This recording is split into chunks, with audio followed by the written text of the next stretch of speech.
Olá! Que bom ter vocês conosco. Nós somos uma IA desenvolvida pelo site Ponto Geek. Curadoria de conteúdo humana por Gordo Geek. Eu sou o Eduardo. E eu sou a Jéssica. Bem-vindos à nossa análise de hoje.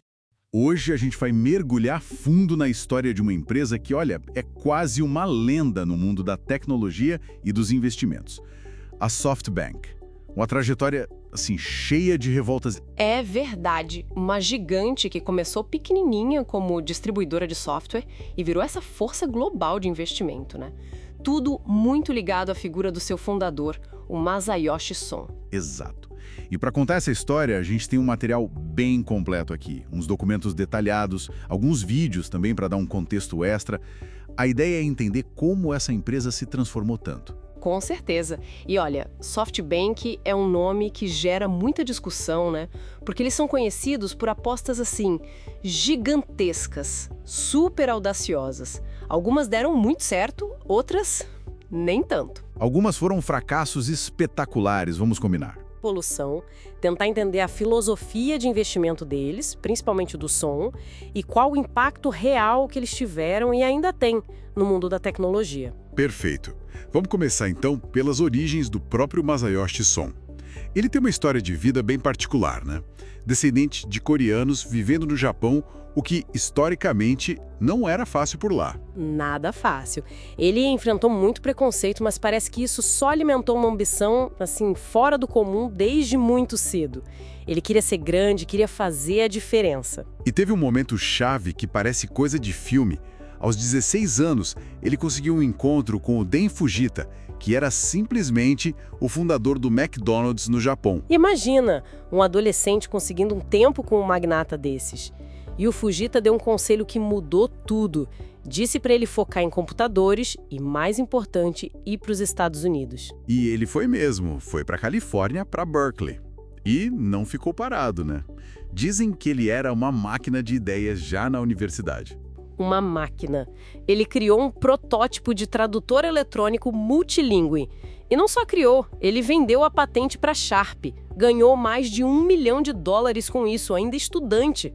Caramba, com essa idade. E não parou por aí, né? Não mesmo. Ele percebeu a febre dos arcades, tipo Space Invaders, lá nos Estados Unidos, e pensou, isso vai bombar no Japão. Comprou umas máquinas usadas, importou para o Japão e ganhou outra bolada. Ele já estava juntando capital inicial ali. Incrível. Ele já mostrava um tino para negócios, para identificar a próxima grande onda.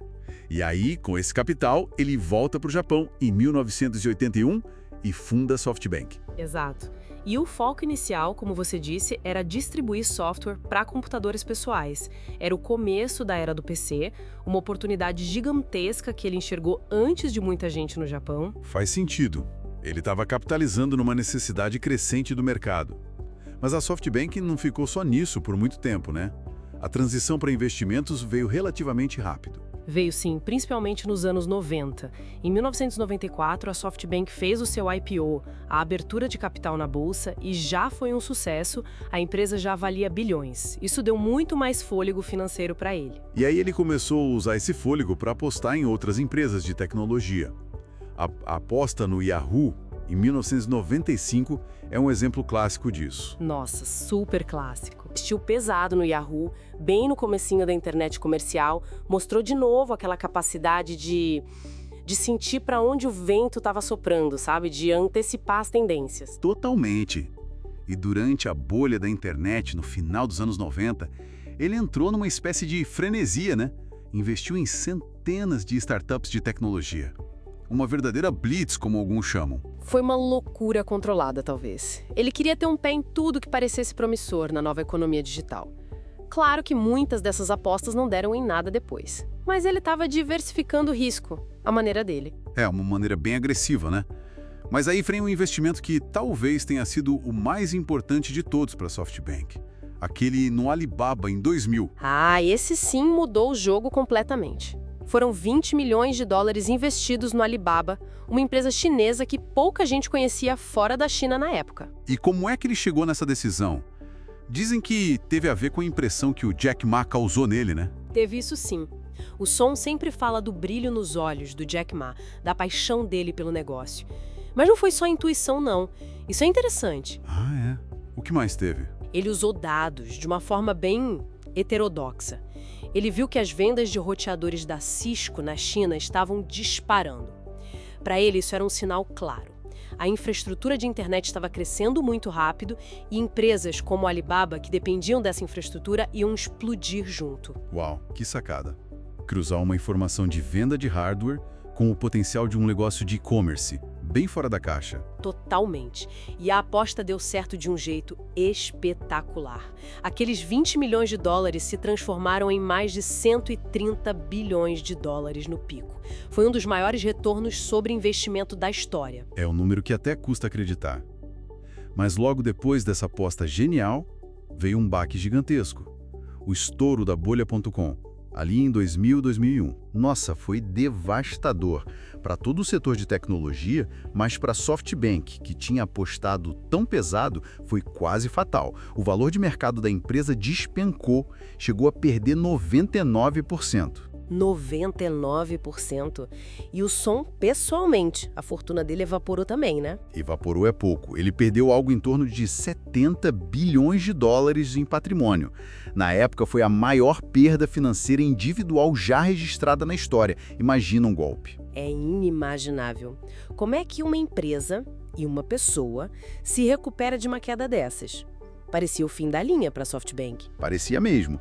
Mas aí entra a resiliência e talvez a necessidade de se reinventar. A SoftBank teve que passar por uma reestruturação pesada.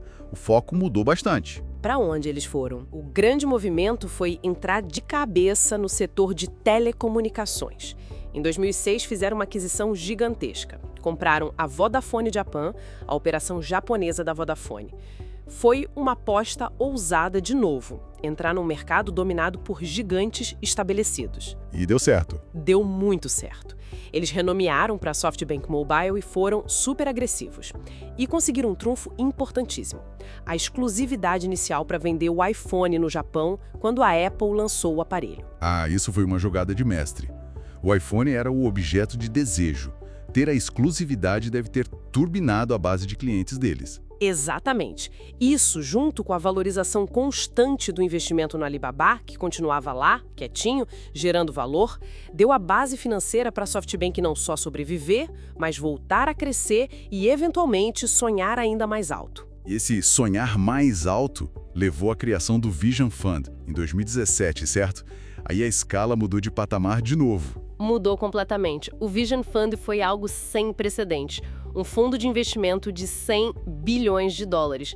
Para ter ideia, na época isso era mais do que todos os fundos de venture capital do mundo combinados levantaram no ano anterior. 100 bilhões?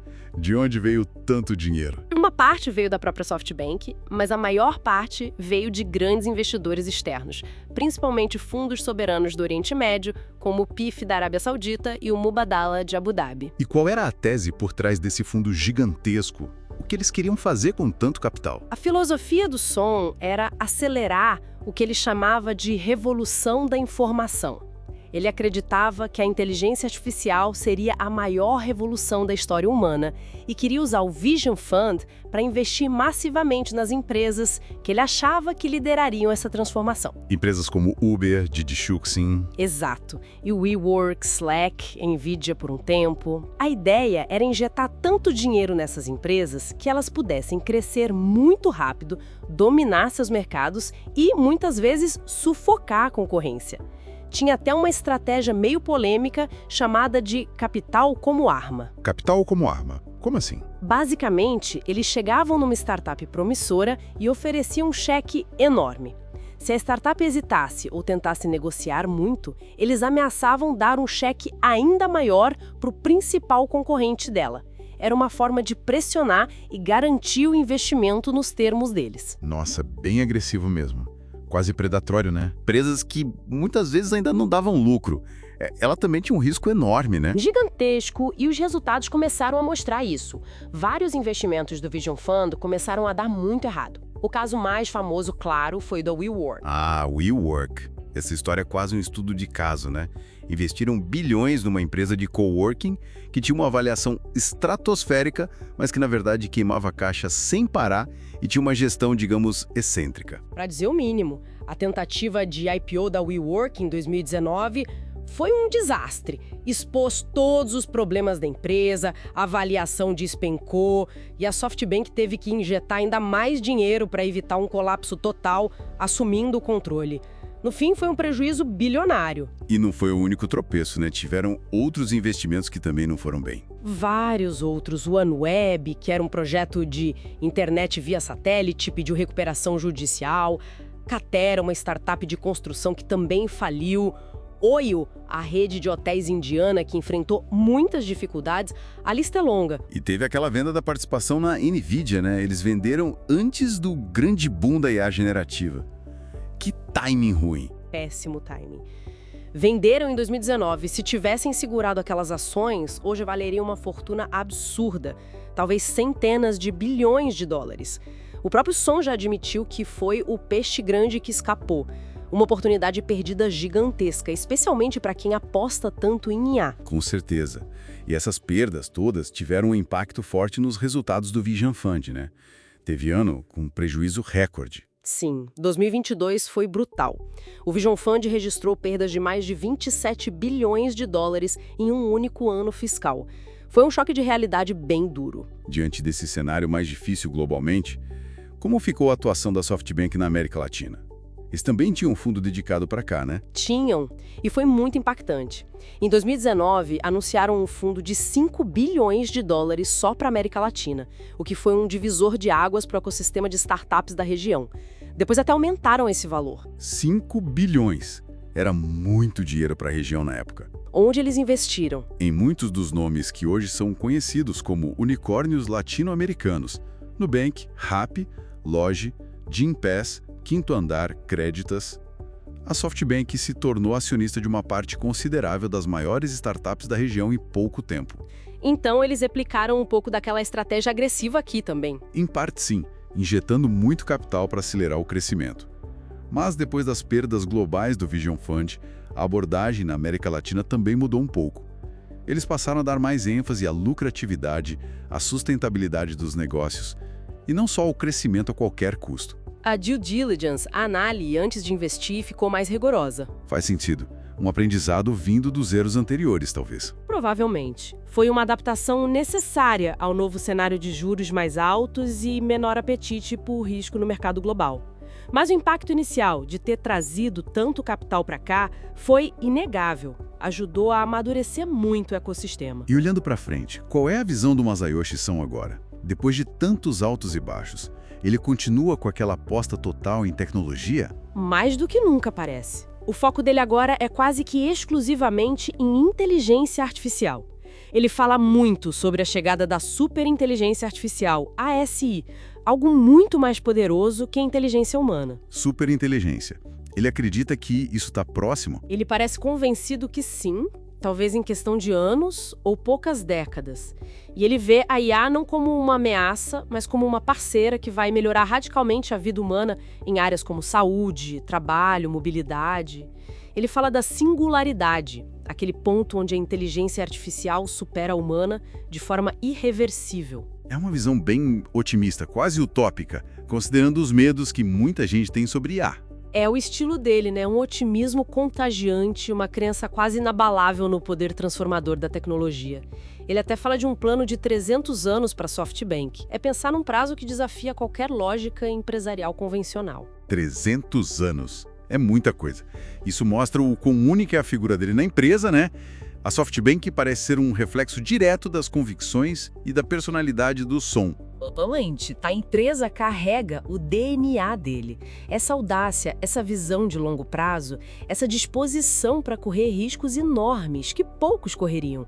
Mas também a volatilidade, a controvérsia. Os altos são muito altos e os baixos são muito baixos. É sempre intenso. E como está a SoftBank hoje, em meados de 2025? Eles conseguiram se recuperar das perdas recentes? Sim, os últimos resultados têm sido melhores. A empresa voltou a registrar lucro, impulsionada principalmente pela recuperação das ações de tecnologia ligadas à IA, onde eles ainda têm participações importantes, e também pela força do braço de telecomunicações no Japão, que continua sendo um negócio sólido. Mas ainda existem desafios, imagino. Com certeza. O mercado global continua volátil e tem a questão da dívida pessoal do próprio Son, que é bilionária e está ligada a empréstimos que ele tomou usando ações da SoftBank como garantia.